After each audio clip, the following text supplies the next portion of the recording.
8월 31일 목요일입니다.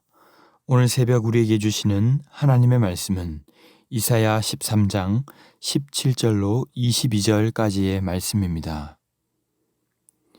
보라, 은을 돌아보지 아니하며 금을 기뻐하지 아니하는 메대 사람을 내가 충동하여 그들을 치게 하리니 메대 사람이 활로 청년을 쏘아 죽이며 태의 열매를 긍휼히 여기지 아니하며 아이를 애석하게 보지 아니하리라.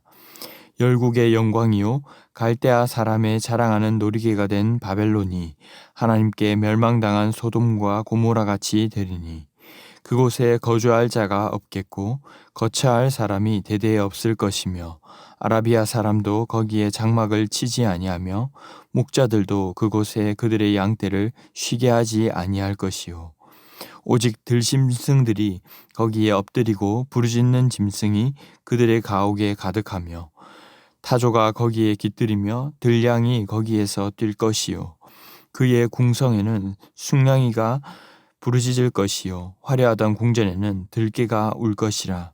그의 때가 가까우며 그의 날이 오래지 아니하리라. 아멘. 바로 앞 어제의 본문에서 하나님은 바벨론 심판에 대한 예언을 하셨습니다. 인간의 교만을 벌하실 것이라는 묵직한 경고를 하신 셈입니다.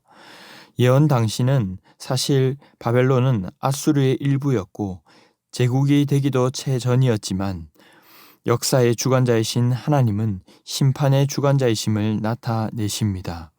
여호와의 날에 애곡하게 될 것이라고 쫓기는 노루와 같이 도망치지만 창과 칼에 엎드러지고 집은 노략을 당하는 아주 맹렬한 분노를 받아내야 할 것을 말씀하셨습니다. 오늘 본문 역시 이어서 하시는 말씀입니다. 바벨론을 멸망시키는 군대는 신흥국 메대를 말한 것인데 17절에 보라, 은을 돌아보지 아니하며 금을 기뻐하지 아니하는 메대 사람을 내가 충동하여 그들을 치게 하리니.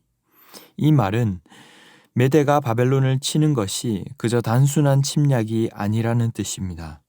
자신들을 학대하는 바벨론에 대한 복수심으로 한 것이기에 어찌 보면 고대 전쟁에서 주 목적인 금으로도 끝나지 않는 것입니다.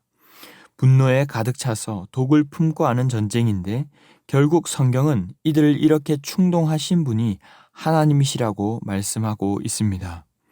메대를 통해 바벨론을 심판하시는 하나님의 공의인 셈이죠.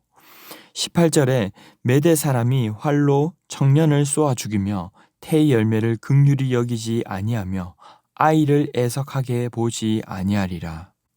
여기에서 청년을 활로 쏘아 죽였다는 것과 또 아이라는 표현을 볼 때에 이 아이는 정확하게는 아들들, 후손들로 번역할 수 있습니다. 가문을 이을 후손이 없도록 무자비하게 퍼붓는 공격은 하나님의 심판의 엄정함을 보여주는 것이죠. 다시 회생이 불가능한 완전한 파괴를 당하게 될 것이라는 뜻입니다. 이어서 19절은 영광스러웠던 바벨론이 놀이개가 되었다라고 합니다. 열국의 영광이요 갈대아 사람의 자랑하는 놀이개가 된 바벨론이 하나님께 멸망당한 소돔과 고모라 같이 되리니. 갈대아 사람은 바벨론 남부 갈대아 우르 지역의 종족입니다. 그들이 왕조를 창건하고 느부갓네살이 왕에 오르면서 바벨론이 영광스럽게 시작이 되었습니다. 이전에 독일에 갔을 때가 있었는데 바벨론 박물관을 간 적이 있습니다. 실제 느부갓네살 왕이 만들었던 문을 조각조각 모아 복원해 놓은 것을 보면서 얼마나 웅장했던지, 어떻게 그 시대에 이런 것을 만들었을까, 바벨론이 얼마나 발전하고 강했던가 하고 감탄했던 적이 있습니다. 하지만 그 영광스러웠던 그들의 자랑은 메대의 놀이개로 전락해버렸음을 말씀하고 있습니다. 소돔과 고모라는 하나님의 심판받은 대표적인 본보기를 의미하는 것이죠. 이어서 20절로 22절은 이렇게 초토화되어 방치될 바벨론의 모습을 좀 더 구체적으로 묘사합니다. 20절에 그곳에 거주할 자가 없겠고 거처할 사람이 대대로 없을 것이며 아라비아 사람도 즉 상인들을 말합니다. 거기에 장막을 치지 아니하며 목자들도 그곳에 그들의 양떼를 쉬게 하지 아니할 것이요.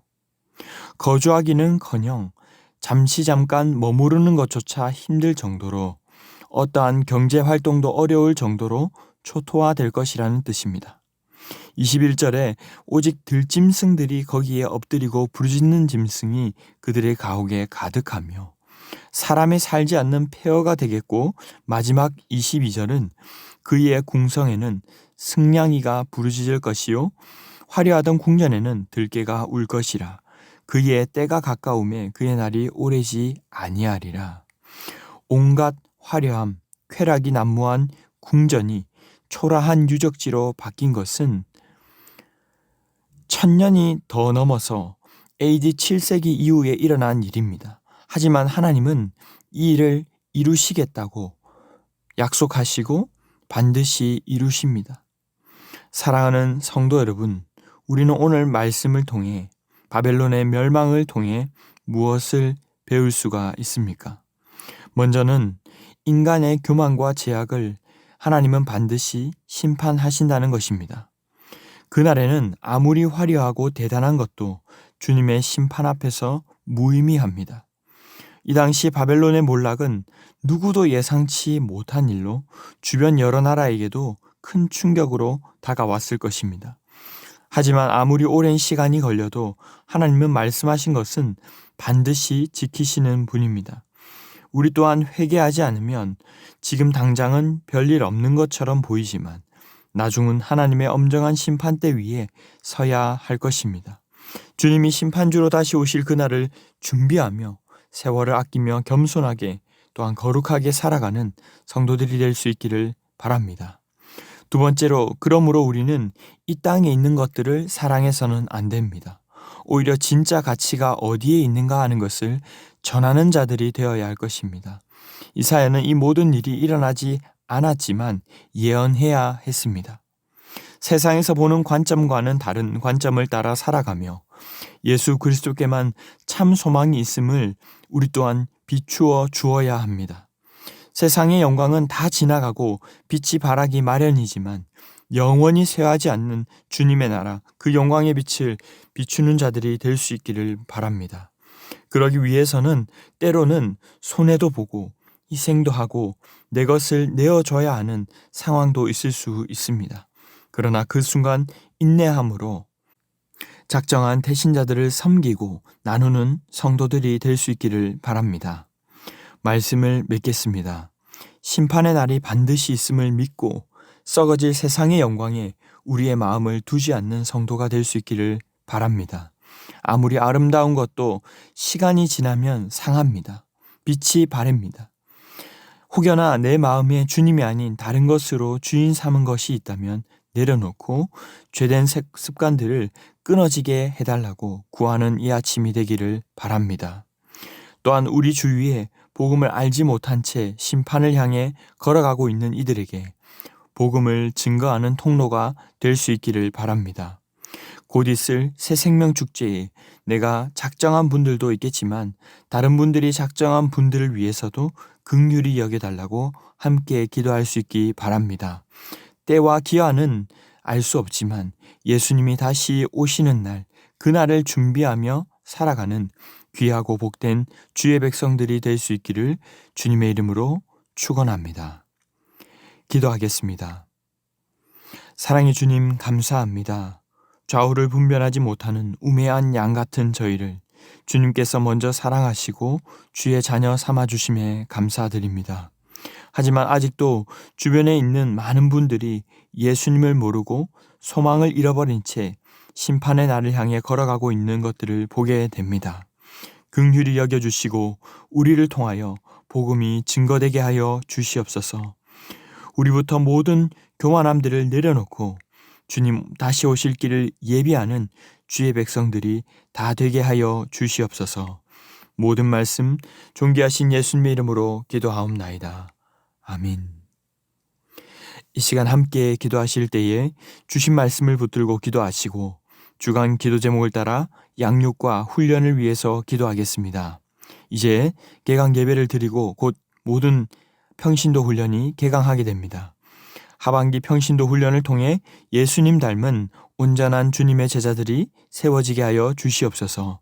주일학교, 영아부, 유치부, 유년부, 초등부, 어린이, 청소년, 청년들의 부흥을 위해서 또한 담임 목사님과 모든 말씀 맡은 사역자들과 주일학교 선생님들을 위해서도 기도해 주시기 바랍니다. 합심 제목과 개인적인 제목으로 기도하도록 하겠습니다. 함께 기도하겠습니다.